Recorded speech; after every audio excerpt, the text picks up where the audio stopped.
Welcome to Mocktails and Masterpieces with the Indianapolis Chamber Orchestra. Today's episode is sponsored by Anthony Team Realty. Good afternoon. Hello, I'm Dana Stone, the Executive Director of the Indianapolis Chamber Orchestra, and I'm here today with Jorge Muñiz, who is a composer, and ICO is premiering his work very soon. So we're going to take a minute to get to know Jorge and his style. Right now, I'm going to pass it over to Jorge and let him introduce himself. Good afternoon. It's a pleasure to be here. Thank you for the introduction. Then it's just wonderful to be able to meet and talk a little bit about music and maybe discuss a little bit this upcoming premiere, which I'm really excited about. Absolutely. Now, this project has been in the works for a long time. I mean, many times when we have a commissioned work, it's a year and a half process, but this one goes back a little bit further. Maybe you can share a little bit how Classical Music Indie, who's our partner on this concert, on this piece specifically, how you came to get involved with that competition and just the evolution of the piece and the experience. Yeah, so classical music indie did a national search and call for composers for proposals, and it was very attracted to me. First because I have worked with them before, and I love their mission of supporting new creation and especially supporting Indiana composers. So that's really unique what they're doing, and I think we're all very grateful to have organizations like them to support new creation. But I was very attracted also the fact that it was a large scale type of composition where I can really present something that it goes beyond what often might be contemporary premiere that might be just 5 minutes, 10 minutes composition. These allow me to really tackle on something that will hopefully have more repercussions and more connections with communities and audience. So I had sometimes composers, we have these ideas that they're kind of simmering in the back burner, just waiting for the right time. And this to me was the right time. So when I was selected for that, I proposed this project, which deals with how to approach the subject of human dignity from our current times. That's something very important to me. In other works I've done, I wanted to always include our communities in the collaboration, in the conversation also. So for me, this was the perfect project to start. So yes, these started about 2 years ago, and but having more time means that I can really dive into the preparation of a piece like this, which is not just the stage of writing the music, but there was a lot of research that happened before to help me really understand what I was going to be talking about. Definitely. I think kind of seeing how it's come to be, and I've listened, of course, the MIDI recording. I'm excited to hear this with a full orchestra. Thank you. ICO has been involved with classical music indie in a lot of different smaller ways, but we've never been involved in a project like this that actually involved a performance and a really collaborative experience. And I think the other aspect of this opportunity for you and for ICO is the recording component. And I know the project was supported by the Allen Whitehill Clues Charitable Foundation. So we're very grateful for their support that allowed us to really take this leap also. And I'm excited to see how we can use this content, how you can use this musical content and kind of continue to share that musical message. And speaking of that, one of the things I challenged you with was to take your orchestral work and pare it down in time and scale to a string quartet, because this piece, as well as our other commissioned work this season, really speak to human dignity. Our other piece really speaks to immigration and refugees. And the two things really, they meld together in a really beautiful way, finding music to use as a connection to build bridges and cultural exchange. So you've been so kind to create that string quartet version, and I've been busy finding partners where we can present that to members of the refugee and immigrant communities, as well as to those that support people in those communities. So can you talk about the process of just taking that orchestral work and narrowing it down in length and in instrumentation. Indeed, indeed, and I applaud you also for you and Maestro and your team for this crafted program that you are presenting on February 1st, because it's really wonderful when several composers and pieces come together to present a message, and this is one wonderful case of that. So it was a challenge, but when you proposed that, I was really interested in exploring that, because here is a piece that is my third symphony, so it's symphonic work. And although there's not a large symphony orchestra, with all full winds and all that, it does have this symphonic gesture just because of the length, the three movements, almost 30 minutes, but also the gestures in the group. So how to put that into, not just like you said, into a string quartet as opposed to a string symphony, um, but also into basically making it about half of its duration. Um, and so it was a challenge, but at the same time, there were some elements already in the symphony that I think it really prepared for a transition like this. So first of all is the fact that the symphony speaks to our communities, but also from a very individual perspective. So chamber music is perfect for that intimacy. So there's a lot of intimate qualities in the symphony as well, from the fact that the cello speaks, the solo cello speaks first, and then is joined by a quartet actually, before the full string symphony group starts. So that right there is that kind of element of the individual and the um and the intimate, and so the challenge in that sense was how to bring the other side, because it's important to bring the community, the large group as well. So I think it's the writing of the quartet also that becomes in some way a little more symphonic as well. But I try to not just shorten but condense, so the audience, by listening to this abridged version, they still will have the same emotions that you will get, just in a different angle. And I think that's the interesting thing to me, that as a piece for quartet, I think it can also stand on its own. I think. That's incredible. I'm really looking forward to experiencing that version, and then also being able to share that with the community in a way that the concert hall is not accessible to everyone. So finding a way to really bring that out and share that with more people is really important to ICO's mission, and I think it's just a really great way that we can share more with more people. So And if I may, I will add also that conversations, yes, they can start after a concert in a hall, but conversations need to start in our communities. So what better way than bringing the music to their communities, to these communities, to spark that conversation? So that's wonderful. absolutely. We're really excited. So I know that you have chosen a piece that we're going to share with audiences, another piece that you've composed. So we will cut to that now.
Thank you so much for sharing that work. Of I know course. audiences are going to really enjoy hearing your musical style with the ICO. Um, let's talk about the name of the symphony, and then we'll talk some details about the concert. But I also would like to know if you can share a little bit. This is a harder question. Um, how do you see innovation happening in composition for classical music? How do you approach that? Okay.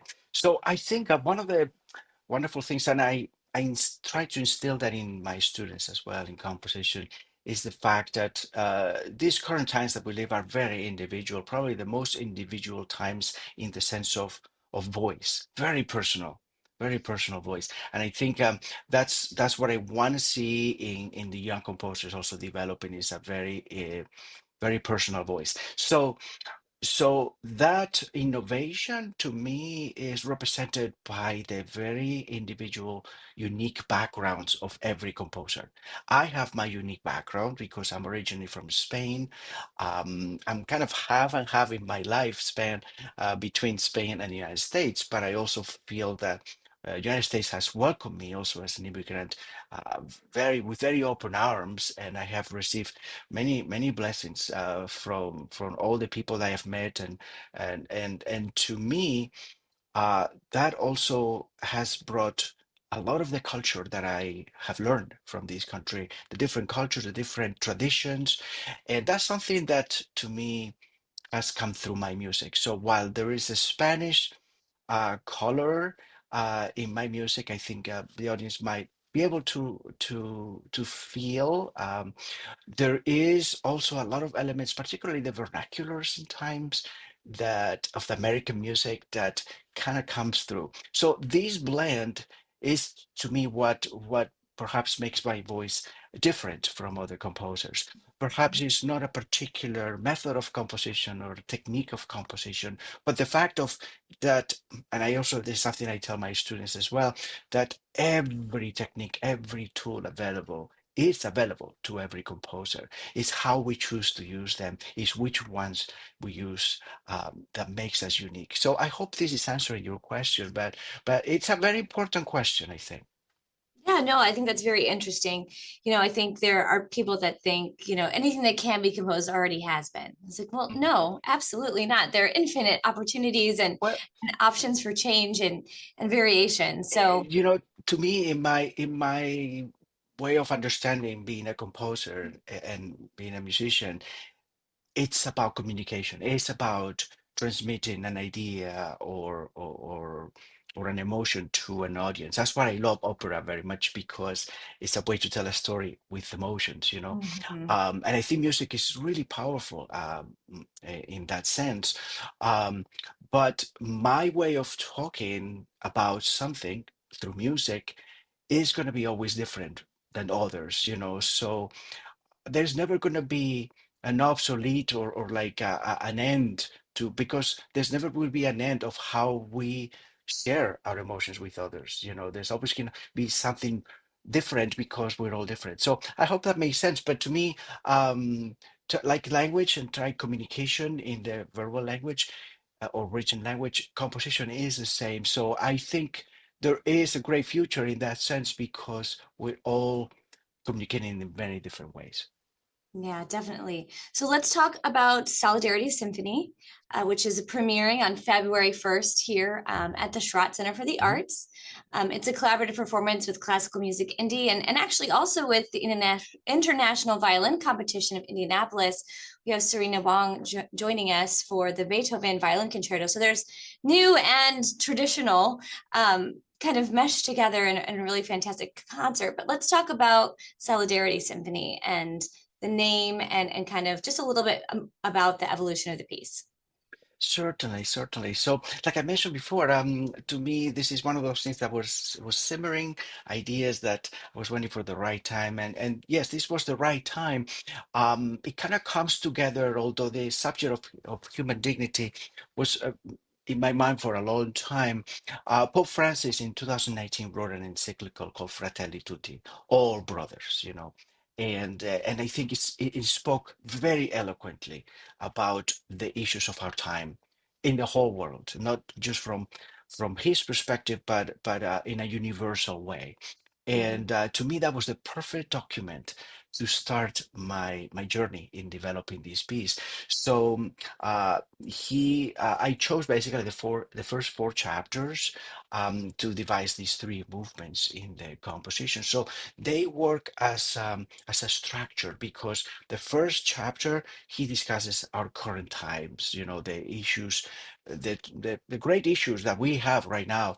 It's called Dark Clouds Over a Closed World, and it discusses the problems of war, terrorism, manipulation of information, violence, the issues of current issues of immigration as well, and many other issues that all come together in one single idea, which is, do we respect every other human being? Do we respect them for what they are, or for who they are, as opposed to just being a number, or being just a statistic, So in order to prepare for this symphony, this was a great way for me to structure it.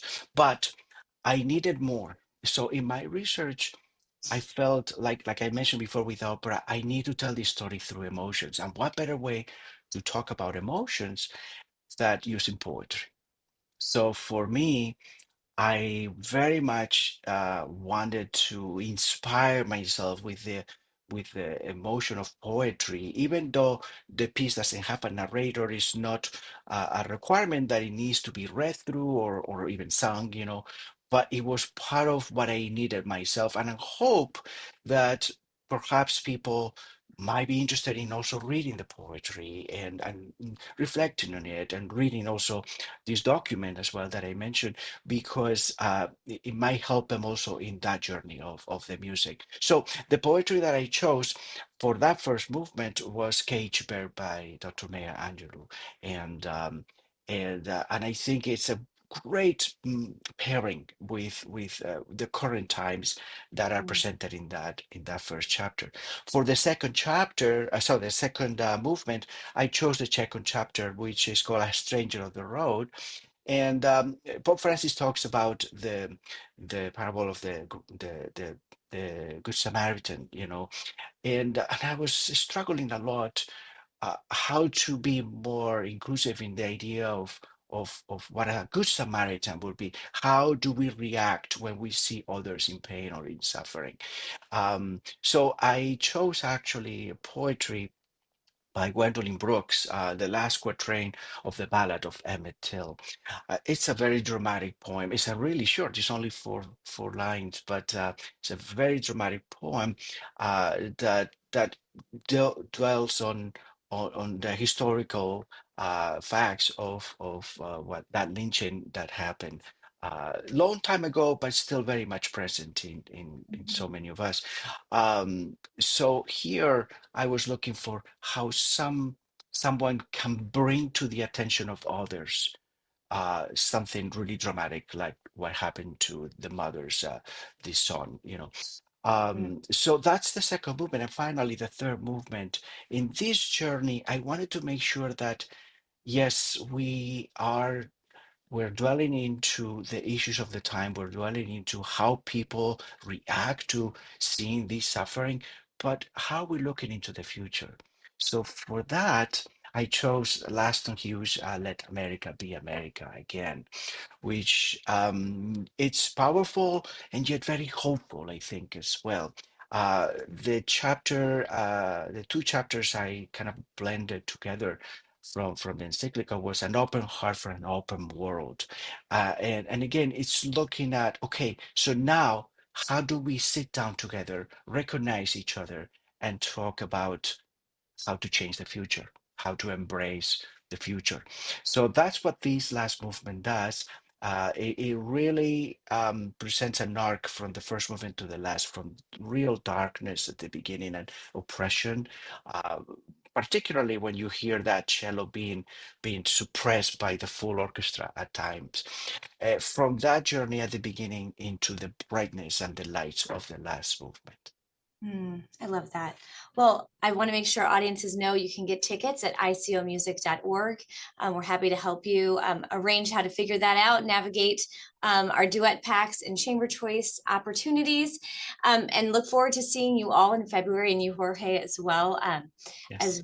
as we come together to make some beautiful music with a gorgeous message that I think is really relevant today. So thank you for sharing, and we look forward to seeing audiences soon. Thank you very much.